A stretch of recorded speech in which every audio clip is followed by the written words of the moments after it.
So the biggest winner of the draft combine might be Zach Edey. Zach Edey, as far as every measurable thing, outperformed Donovan Clingan. And not only that, in general, he outperformed Donovan Clingan. Like, not even the combine. Like last year in college, Zach Edey was the better player. 2-time player of the year. So you're looking at it and you're like, why wouldn't he be drafted? Oh, he's too slow. He doesn't spread the floor. He's this, he's that. He's 7'4" as well. But Donovan Clingan is projected by some people to go number 2 in this draft. He's projected to go anywhere between 2 and 9. And the reason is, even though he's only 7'2", he's more mobile. He jumps higher. He's faster. In every measurable thing, like running, shooting, vertical, like reach, obviously measurements, Zach Edey was better. Zach Edey is 7'5" in shoes with an 8-foot wingspan.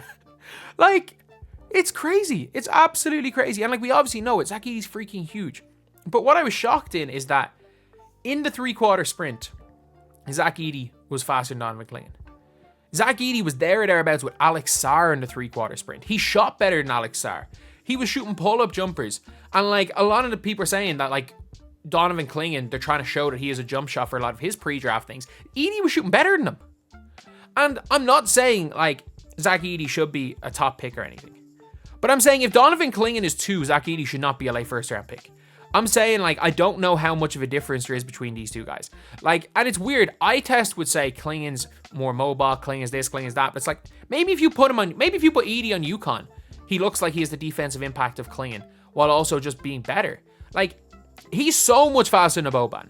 A lot of people were saying his, like, ceiling is Boban. I was like, man, Boban was a good backup center for a couple of years.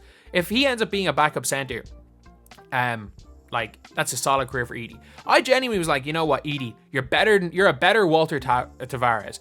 Go and be a legend in Europe. Go straight to Europe and be an absolute legend. Because that's what Edey, I still think maybe Edey's gonna be a legend in Europe. I don't know how he fits for the WNBA, but I also don't know how much Donovan Clingan fits, but it was actually impressive. His numbers were impressive. Like, actually, I think I said he had a higher vertical than Clingan. I think it was very comparable. But for a 7'5" dude, because let's be real, these guys still measure with their shoes off. For a guy who is 7'5", even 7'4" without shoes.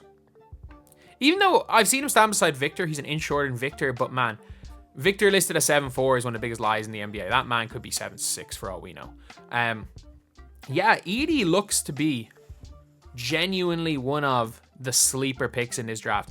And it's weird because he's been so good in college.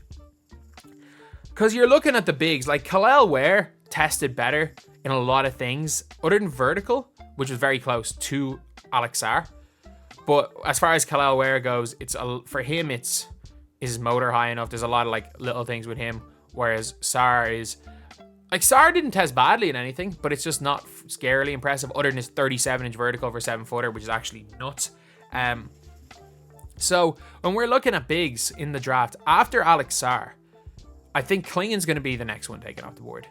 But I'm seeing in drafts like Filipowski, you're seeing Ware, who's an interesting one.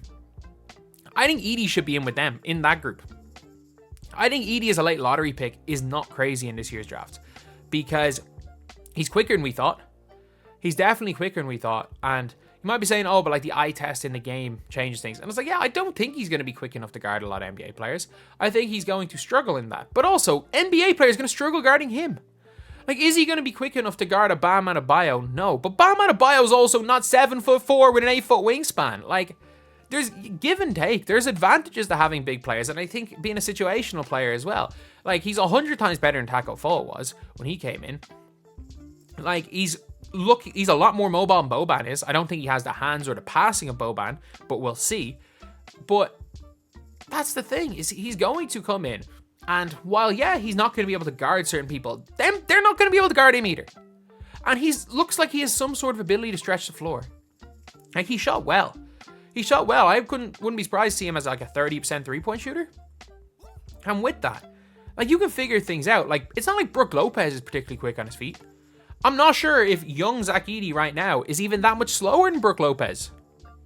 I'm not sure if Zach Edey now is slower than Brook Lopez is right now. Brook Lopez was almost Defensive Player of the Year 2 years ago. I think there's ways of figuring things out, and I think it's a risk taking him with a lottery pick. I definitely do. But based on what I've seen, I think in this year's drafts, you probably do it. You probably do it. Like, if you're dead set on... If I'm a team and I'm dead set on Clingan, I might trade down and take Edey instead. I might go and do that. Even though they're different types of players. But him and Bronny were two guys that very much impressed me from looking at stuff in the draft combine. Obviously, just like every year, we have our sneaky athletic white dudes who winning the vertical almost every year. But yeah, that is pretty much it. Thank you guys for watching. Please like, comment, and subscribe.